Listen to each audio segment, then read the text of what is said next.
सूरज अना सागर झील के पानी में सुनहरी लकीरें डाल रहा था। वही पेड़ जिसके नीचे गरीब नवाज बैठे रहते थे अब चारों ओर से महक रहा था। हवा में अजान जैसी मिठास थी। वो जिन्न जो कभी आग और घमंड का प्रतीक था अब वहीं खड़ा था, सिर झुकाए, आंसू बहाते हुए। उसके हाथ में एक मिट्टी का कटोरा था, उसमें पानी और कुछ फूल रखे थे।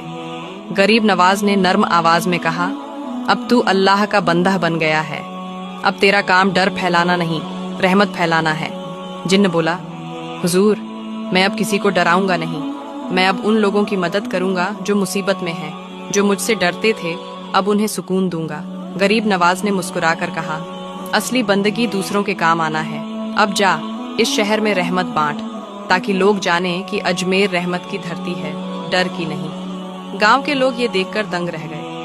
जो जिन्न कभी उनके बच्चों के नाम से भी उनको खौफ देता था, अब वही जिन्न उनके घरों में पानी भरता था, कोई चीजें ढूंढते थे और बीमारों के सिरहाने खड़ा रहने लगा था।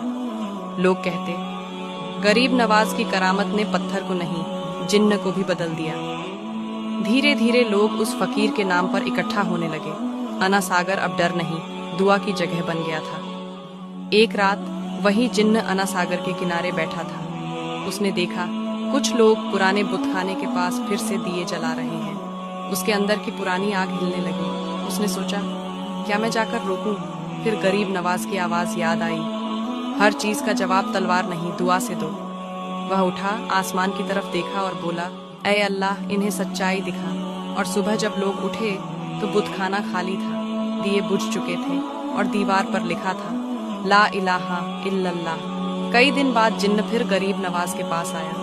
बोला, हुजूर, अब मैं लौटना चाहता हूँ वहां जहां से आया था, मगर अब मैं अंधेरा नहीं, रोशनी लेकर जाऊंगा। गरीब नवाज ने कहा, जा, मगर याद रख, जब जब कोई इस झील के पास कलमा पड़ेगा, तेरी रूह भी उसके साथ दुआ करेगी। जिन्न ने सलाम किया और फिर हवा में गुम हो गया। पार्ट 3 भी जल्दी आएगा।